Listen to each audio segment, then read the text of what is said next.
Step inside any pre-1880 cathedral in Europe or the Americas, and you are immediately struck by a sensation that has nothing to do with sight. It's a weight in the air, a vibration in your marrow. We are told these structures were built as houses of worship, monuments to a faith that required soaring stone arches and stained glass to inspire awe. But if that's true, why does the architecture of these buildings behave more like a precision-engineered machine than a community hall? Why were these objects built with a mathematical and acoustic precision that far exceeds the needs of simply hearing a sermon? Official history teaches us that these were spiritual centers, but when we look at the blueprints, we see something else. Today, we are peeling back the religious veneer of the old world to reveal what is hidden in plain sight. Cathedrals weren't for prayer.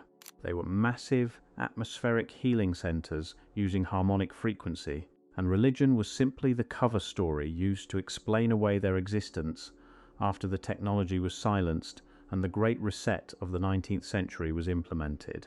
We are going deep into the acoustic schematics of the old world to prove that the cathedrals we see today are actually the decommissioned power plants of a lost civilization. To understand the real purpose of a cathedral, we have to look at the materials. Many of you have pointed out that copper tubing and conductive materials are the smoking guns of the old world. You are exactly right. When you examine the steeples of these structures, you aren't just looking at religious symbols, you're looking at antennas. Many of these spires were originally topped with gold-leafed copper finials, highly conductive points designed to attract atmospheric electricity, or what the ancients called aether. This energy didn't just sit there. It was channeled down through the stone. Now, look at the stone itself. Most Gothic cathedrals are built primarily of limestone or sandstone, but they are often reinforced with high quartz granite in key structural points. Quartz is piezoelectric. This is a technical fact that official history ignores. When you put quartz under extreme pressure, like the weight of a 500-ton vaulted ceiling, it generates a measurable electric charge. Every major cathedral is essentially a massive piezoelectric generator, but the electricity was only one part of the equation. The real power lay in how that charge was converted into sound. The metallurgy of the pipes in old European cathedrals shows a level of sophistication that defies the horse and buggy era. These pipes were not just made to sound pretty.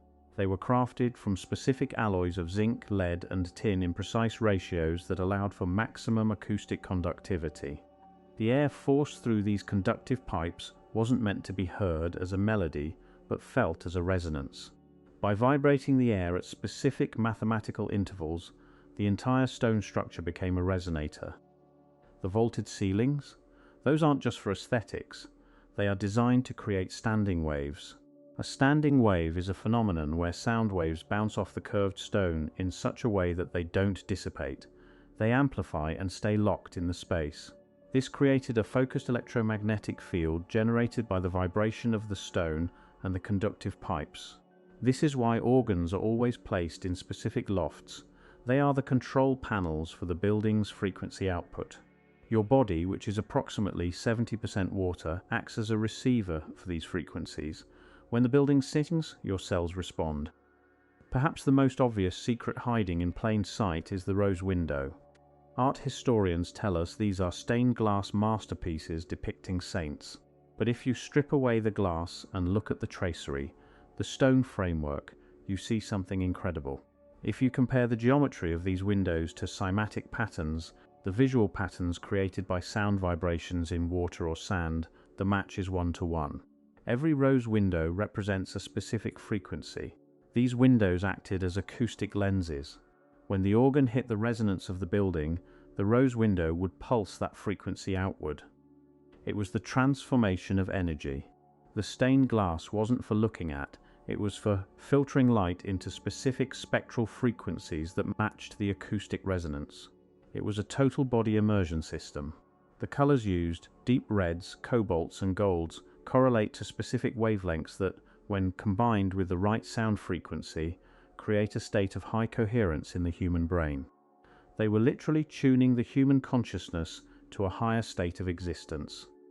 Many of you have asked, If this was technology, where are the wires? The answer is inside the walls.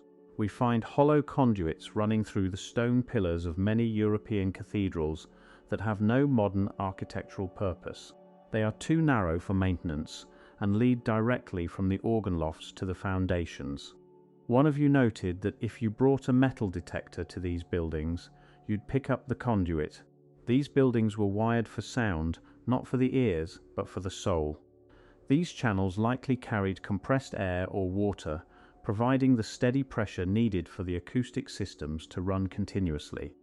Beneath these cathedrals, we often find massive vaulted crypts. Archaeologists call them tombs, but in most of them, no original bodies were ever found. These were the machine rooms. This is where the bellows, the water reservoirs, and the weight-driven systems that powered this massive acoustic machine were housed. The entire layout, the nave, the apse, the transept, is not a religious cross, but a geometric schematic for wave propagation. We are looking at a masterclass in ancient engineering, repurposed as a monument to a redacted history.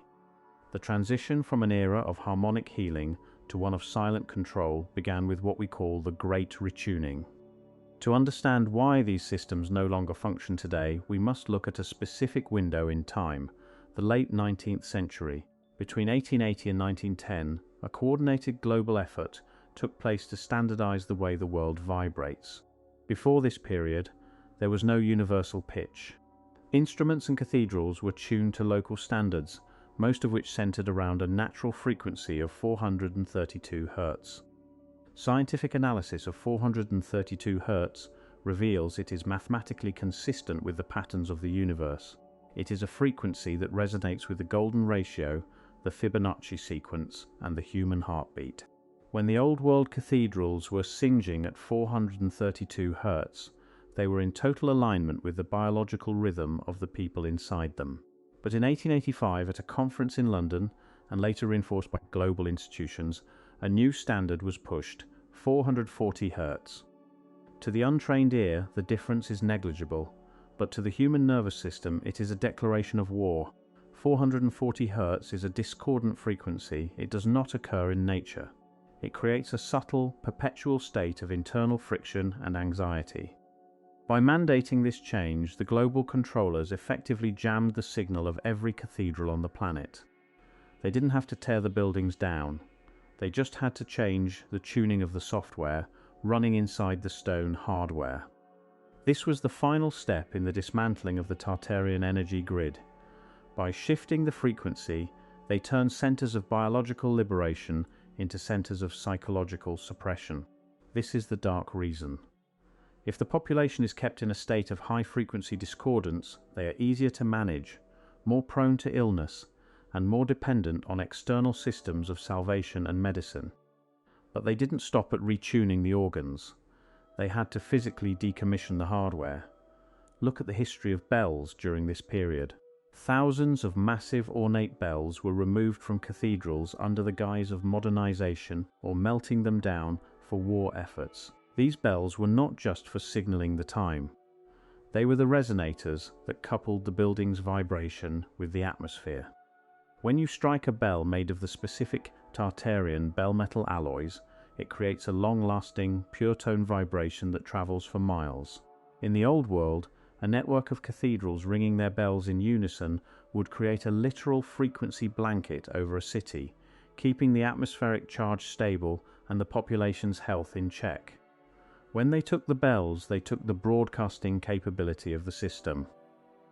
Today, when you see a cathedral steeple, notice how many of them are capped with simple iron crosses or have had their original finials removed.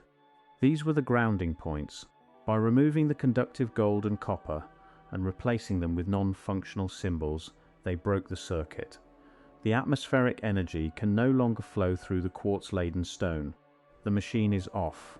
We also see evidence of this decommissioning in the whitewashing of cathedral interiors. During the 19th and early 20th centuries, many cathedrals underwent restorations where vibrant, complex murals were painted over with plain grey or white. Our research into cymatics suggests these murals weren't just art. They were visual frequency maps. They showed the congregation exactly where to stand to receive specific energetic benefits. By erasing the maps, they ensured that even if someone were to accidentally reactivate the building, no one would know how to use it. The physical proof is everywhere if you know what to look for. Look at the acoustic jars often found buried in the walls of these structures. Archaeologists say they were for resonance, yet they are found in patterns that match modern-day electromagnetic waveguides. Look at the massive underground water channels that have been diverted or filled with concrete. These were the cooling and pressure systems for the acoustic generators. The elite who took over these structures knew exactly what they were doing. They turned a technology of the soul into a theatre of dogma. They placed a pulpit over the main resonance point and told the people to stop feeling the vibration and start listening to the words. They swapped physics for theology. The ultimate goal was the suppression of human potential. A person tuned to the frequency of the earth is a person who is difficult to lie to. They are a person who possesses their own energy and their own health. By cutting us off from the harmonic secrets of the old world, they made us quiet and compliant. But the stones still remember. The frequency is still there, locked in the geometry of the rose windows and the alloys of the remaining pipes. We are living in a world of silent machines, walking through the husks of a civilization that was more advanced than we are permitted to believe. To go even deeper, we must look at the etheric voids left behind. In many Gothic structures, there are chambers designed with whispering gallery acoustics, places where a whisper at one end can be heard clearly at the other. This isn't a fluke of construction. It is evidence of a mastery over the medium of air itself. In the old world, these galleries served as telecommunication hubs, allowing for the transmission of information across vast spaces, using nothing but the resonant properties of the building. Furthermore, we must address the magnetic north alignment of these structures. Almost every major cathedral is oriented with a precision that rivals the Great Pyramid. This wasn't just to face the rising sun. It was to align the piezoelectric discharge of the stone with the Earth's natural magnetic field. They were plugging the building into the planet. When you align a resonator with the magnetic poles, you increase its efficiency by a factor of 10. This is why, even today, people report that their watches stop or their electronic devices glitch when entering certain high-energy spots within these old cathedrals. The suppression of this knowledge was not accidental. It was a calculated erasure. By the time the 1920s arrived, the transition was complete. The magic of the cathedrals had been successfully rebranded as spirituality, and the technical manuals were burned or locked away in private archives. We were left with the shell of a world we no longer understand. The next time you stand before one of these old world giants, don't look at it as a relic of a primitive religious past. Look at it as a piece of redacted technology. Look at the steeples and see the antennas. Look at the rose windows and see the acoustic lenses. And most importantly, listen. Listen not to the sermon, but to the silence. Within that silence is the echo of a frequency that once set humanity free. I want to hear your thoughts. Have you felt the weight in an old cathedral? Have you found copper conduits or mysterious machine rooms in the basements of these structures? The evidence is coming to light, and the great retuning is finally being reversed by those of us who are willing to look. Let's uncover the redacted century together. Beyond the individual mechanics of a single cathedral lies a much larger, more staggering truth. These buildings were never meant to stand in isolation. They were nodes in a planetary network of energy. If you plot the locations of the world's major Gothic cathedrals on a map, you don't see a random distribution of religious centers. You see a grid. They are positioned on the lines, geological fault lines, and telluric current paths where the Earth's natural electromagnetic energy is at its peak. This brings us to the star-fork connection. Many of the most powerful cathedrals in Europe and the Americas are built directly on top of, or adjacent to, massive geometric earthworks known as star forts. Official history says these were military fortifications built for cannon defense. But if you look at their geometry from above, they look like circuit boards. The cathedrals acted as the CPU of these cities, while the star-shaped walls and water-filled moats acted as the cooling systems and signal amplifiers. This is why, during the 19th century, we see so many great fires that targeted the hearts of these cities. From London to Chicago to Moscow, the fire seemed to specifically seek out the infrastructure that connected the cathedrals to the star forts. It wasn't just about destroying buildings, it was about burning out the local power grid so the new coal and oil-based system could be installed. One of you recently asked in the comments of our Redacted Cities video, if they were so advanced, why didn't they fight back? The answer is found in the nature of the technology itself. This was a technology based on harmony. It required a population in resonance to function. When the global elite introduced discordance through war, fake famines, and the 440 Hz retuning, the grid simply couldn't sustain itself. It's like trying to run a high-end computer on dirty, fluctuating power. The system crashed. We see the funeral of this technology in the Great World's Fairs of the late 1800s. These fairs, like the 1893 Chicago World's Fair, were not celebrations of progress. They were liquidation sales. They built entire temporary cities out of plaster and wood to hide the permanent stone and copper Tartarian buildings that were already there. They demonstrated new inventions like the Tesla coil and the light bulb, which were actually just small-scale versions of the atmospheric energy systems that the cathedrals had been using for centuries. When the fairs ended, they didn't just pack up and go home, they dynamited the buildings. They destroyed the white cities because they couldn't allow the public to see the scale of what they were being robbed of. They kept a few monuments as museums or city halls, but they stripped the wiring and the copper. They turned the generators into statues. This brings us back to the rose window and the cymatic soul. If we can understand that our bodies are the ultimate resonators, we can begin to undo the damage of the great retuning. The elite know that the human heart emits the strongest electromagnetic field in the body. By keeping us in a state of fear, which is a low-frequency, discordant vibration, they prevent our hearts from coupling with the natural 432 Hz resonance of the Earth. The cathedrals were designed to make this coupling automatic. You didn't have to believe in anything. You just had to walk through the doors and let the stone and the sound do the work.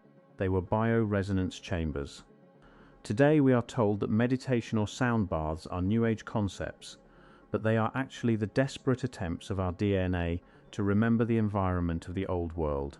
We have found reports from 18th century travelers who described singing towers in the distance that could be heard for miles, making the very ground beneath their feet hum with energy.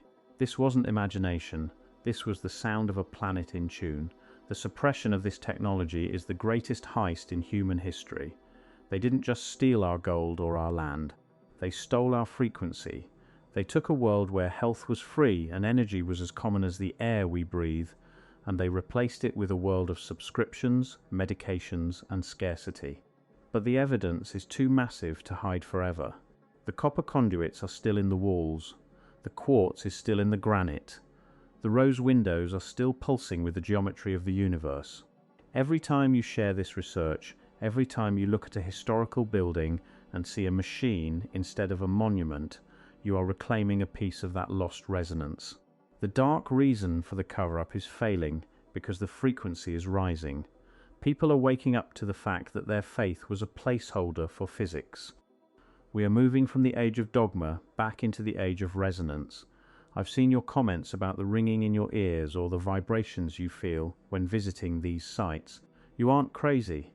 You are a biological receiver picking up the ghost signals of a system that is trying to turn back on. Look at the steeples. Look at the vents in the old stone that lead to nowhere. Look at the massive organs that are now used to play mournful songs instead of healing tones.